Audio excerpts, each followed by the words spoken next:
And please welcome to the stage, Cabel Sasser. Thank you. Hello. Hello again. It's so nice to be here. It's so nice to see all of you, and thank you for coming to this talk. I can't believe that was 2003. That feels multiple lifetimes ago. And when I was given this opportunity to talk, the first thing I thought maybe I'd do is look back at that talk. There's just one problem. Until this exact second, I have never seen that talk. I've never watched it, and I never will watch it. So I gave up on the idea on like a retrospective. That slide was amazing. I was super impressed by whatever was happening here. That Andy sent me that via text, and I was like, okay, so that's what I did. And I definitely remember saying this. I remember that this was the point of my talk.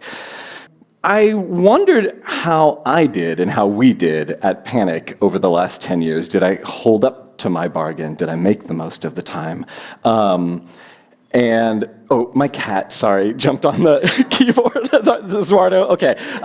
So I looked at what we did in the last 10 years. We introduced a bunch of iOS apps, Prompt and Status Board, RIP and Transmit. We made a successor to Coda called Nova, which had too many icons for me to choose. Thank you for the Nova clap.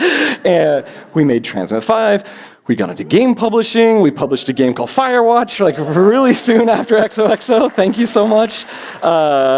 We published a game called Untitled Goose Game. Thank you for the honk. Nora, which is an amazing food art game from TJ, which we've shown here. And just this month, we published a game called Arco, which is an incredible pixel art strategy game. And thank goodness you're here, which is amazing. I'm almost done. And then we made Playdate. We made a hardware gaming device. Okay. That's it. Thank you for bearing with me. Not to blow my own bugle or what. Oh, that's a bad expression. I feel like we did okay. And that was an unusual feeling for me to look at all of that and be like, that was okay. But that being said, I did think that I'd have a little bit more figured out to talk to you about how maybe I've found out how to do this in a non-stressful way, or everything's even and smooth and we got it all on luck. I'm here to tell you that is not the case. I have absolutely nothing to offer in that department. It's maybe more stressful now than it has been in a really long time. So instead, I'm going to talk about something completely different. And I know this topic has been covered by a lot of speakers here today, so I apologize in advance for that, because I'm talking about McDonald's. You're sick of the McDonald's content by now, I know. Okay, for better or for worse, McDonald's is a big part of my psyche. It's unavoidable growing up. The ads, the characters, the Happy Meals, it's just always been there. I also kind of like McDonald's because I love making small talk, and it's a good place to make small talk with people.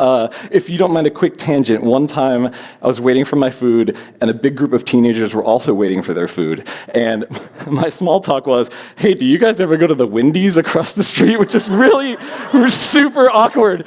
And they looked at me horrified, and they were like, why would we go to that Wendy's? That place is old-fashioned. And I couldn't figure that out. Why is Wendy's old-fashioned? Is it the square patties? Like, what is it about Wendy's that's old-fashioned? And then I left the restaurant and I looked at the sign across the street. Man, so let that be a marketing lesson for you. Anyways, McDonald's. I've told a little bit of this story before on social media. I've never told the full story. So everybody gets to be here for a weird tale. And it goes like this. We were driving up to Seattle, and we were hungry. And so we stopped at a McDonald's in Centralia, Washington. Classic design. You got the hat, roof, whatever you want to call it, like a very vintage McDonald's. The interior, equally vintage. Holy smokes. I think that's like an outdoor fence. I don't know. I loved it, though. I loved it because it felt untouched by time.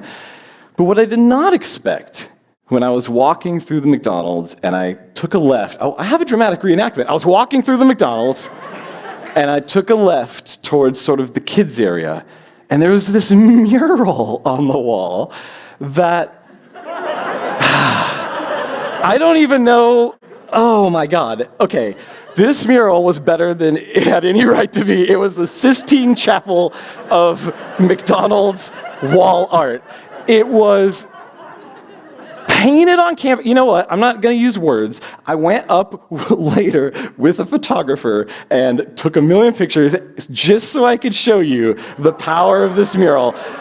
It is an incredible custom scene of Washington for this McDonald's in Washington. And it's both funny and amazing. The brushstrokes are incredible. The lighting, and I'm actually not joking. The lighting, I love this. I love the hat. Nobody remembers Captain Crook anymore, and that's fine. But this pose, I couldn't stop thinking about this pose. It's just incredible. Oh man, there's whatever is going on there, which I think it's best if we keep going. And I thought a lot about the lighting, and then there was a name in the corner, which is surprising to me for a piece of art in a McDonald's. There was a name in the corner, Wes Cook. As you can imagine, and is something that I would do on the drive, I was furiously researching Wes Cook. I've never heard this name in my life. And it's one of those odd times where I found basically nothing. No Wikipedia page, no articles, no information at all about someone that talented. I couldn't handle it. But what I did find was a ton of Wes Cook items on eBay. So I contacted the seller and I was like, can I just get it all? And he had a really reasonable price. And suddenly I found myself with basically the life's work of Wes Cook in my possession. I can't explain to you the scope and breadth of what I was suddenly filtering through. Let's start here. Art from when he was in college, art college, a portrait of his mother that he did when he was 20 on the left, in 1951. Everything connected in this mind-blowing way, like a sketch of an Academy Awards set, and then I would go on YouTube, there's the set, like that was built. These crazy trees, I'm like, that looks super familiar. They're trees from this insane kids show called HR Puffin Stuff, right? This thing, this amazing vehicle, also a clip from the show. I'm starting to realize that Wes Cook wasn't just a McDonald's mural guy, that Wes Cook was a pivotal person in art and design that nobody knows. This incredible drawing of a costume character, and I think about this poor guy having to do this for 6.5 hours. Man, an amazing design for a shopping mall. This wizard that does not care about you in any way, shape, or form. Yeah, it's just like, not my problem. Eat some pizza. Yeah, and then this is super interesting because Wes wasn't just an artist, he was technical. This is him drafting up his ideal platform to paint murals. The brushes go here, the height should be this, here are the steps, so that they could build this for him. Then it started to get into theme park stuff, which is wild because I love theme parks. A design for a 1964 Disneyland Christmas parade float.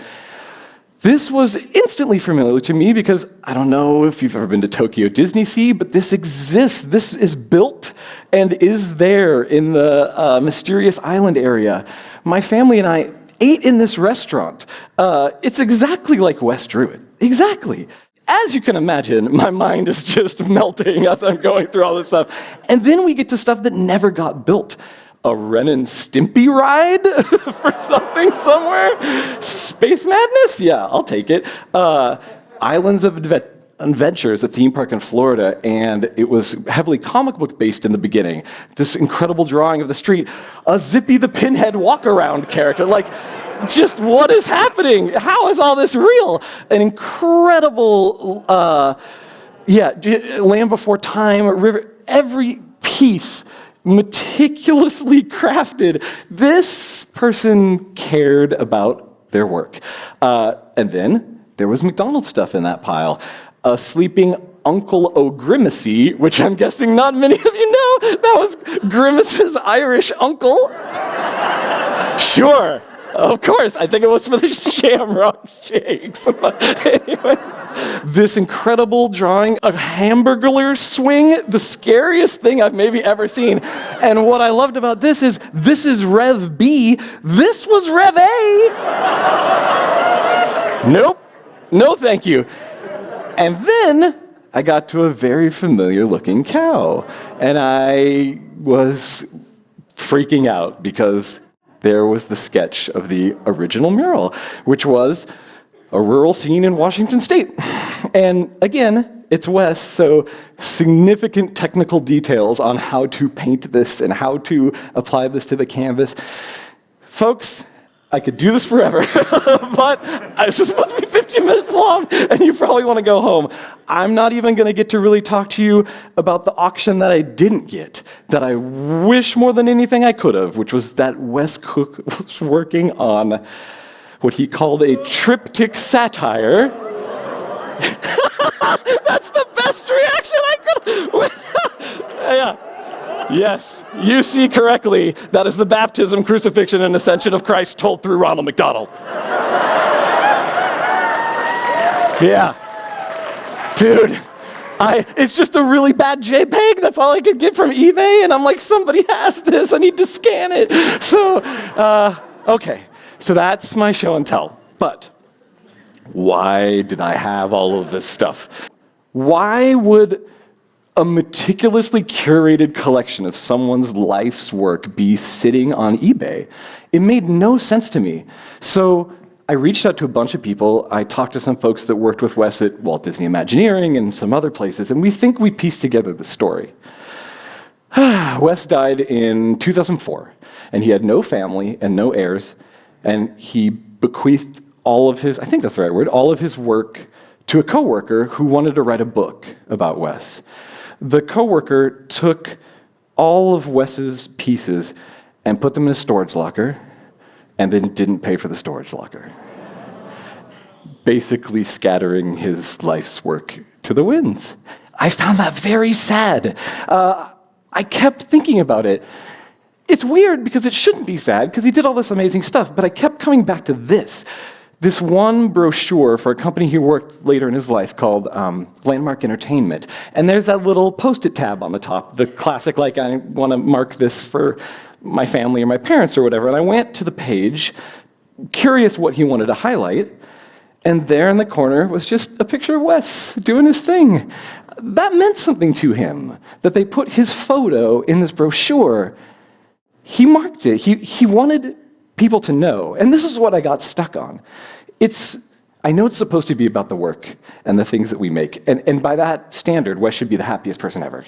I can go to Tokyo Disney and see that thing that he designed. But his work was seen, but he never was. He never got that chance. And that's what got me. We do so much work, but we also want to be seen. I mean, I hate giving conference talks, and here I am on stage, right? We kind of want to be seen. We kind of need to be seen. It's got me a lot. And I started thinking a lot about that old expression where we all die twice. When we die, and the last time anybody ever says our name. So here are 3 facts about Wes Cook that I've learned. And they're not on Wikipedia. There's no Wikipedia page. I had to talk to a lot of people. 1, Floyd Wesley Wes Cook was born in Hollywood, California on March 24th, 1931, I think. 2, according to his friend Steve Lepore, Wes never owned a car because he figured out it was cheaper to just rent them. When you factor in maintenance and insurance, it was a different time. And I just was delighted by that. And 3, one of Wes's last murals was done for a youth center in Hollywood called My Friend's Place. And Steve said he met with and talked to many of the unhoused youth in the center and incorporated their nicknames into the piece as animals and creatures and painted that directly at the youth center. And I thought that was a really incredible use of his talents. So, all that in mind, here's my big XOXO 2024 ask. This will be so easy for the people in this room. There is no challenge here. And that's that I just want us to appreciate everything endlessly. And I very much mean that. I'm not messing around. That means that I want you to stop and look at the thing. I don't care what the thing is. I don't care if it's a tile mural in Oakland or a hand-painted sign at the grocery store or a kid's drawing at the county fair. Like, look at that thing, stop and appreciate that thing. Also, I want you to, oh, thank you. Yeah. Okay, I'll pause. Yeah. 2, rule number 2. Again, not messing around. Send the email, send the nice email now when people can hear you. Takes 2 seconds, you find something beautiful, you make a note of it, you listen to something that you love. It's just so easy, but it's so easy to forget. 3, put up a dang portfolio. This one is for people that work for big companies that don't want you to put up a portfolio, and I'm telling you to ignore what they say. Put up a portfolio. I want to know what you worked on. I want to see what you did. And worst case scenario, they probably to take it down. Actually, worst case scenario, they probably fire you. If they fire you, send me an email. I will do nothing because I don't want to get involved, but just send me an email. Please, just send me an email. Last but not least, I highly encourage you to go down all the rabbit holes. I know this story, it's a little bit silly, but it made a huge impact in my life thinking about this scenario, and it was just a stop at a McDonald's. Because maybe if we do all of those things, maybe we can all live forever. Which, I'm joking mostly. I just think it'd be really nice. So please. And if I can just skip back really quickly to an earlier slide, is that a toolbar? Like when we use apps and apps have a toolbar? Is that why we call it a toolbar? Dude, that blew my mind. Okay, I swear to God, I'm almost done. Okay. We were driving up to Seattle, and we were super hungry, and we stopped at the McDonald's in Centralia, Washington. But this time, things looked a little bit different. Right around this time, I had heard through the McDonald's collector network about a McDonald's initiative, Vision 2020. The plan was every McDonald's in the country had to be fully remodeled, and all vestiges of Ronald had to be removed. So as you can imagine, I was a little stressed. And I came back later when the construction was complete. And as I approached the door to do my route, to turn my corner, I was very much not prepared for what I was about to encounter, because in the spot where Wes's mural once hung were now the words, 2 words, delicious burger.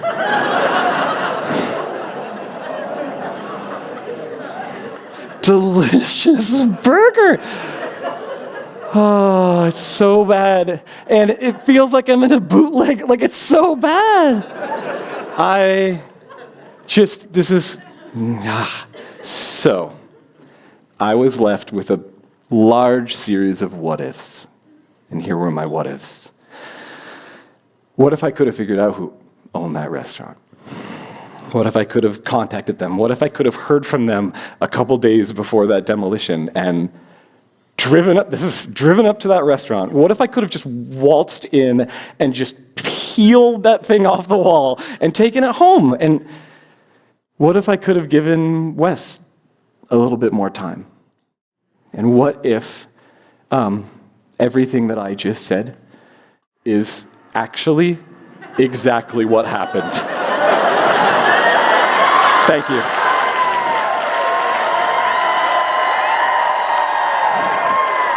Thank you so much. Thank you so much. I really appreciate it. Thank you. Thank you. Have a good day. Thank you.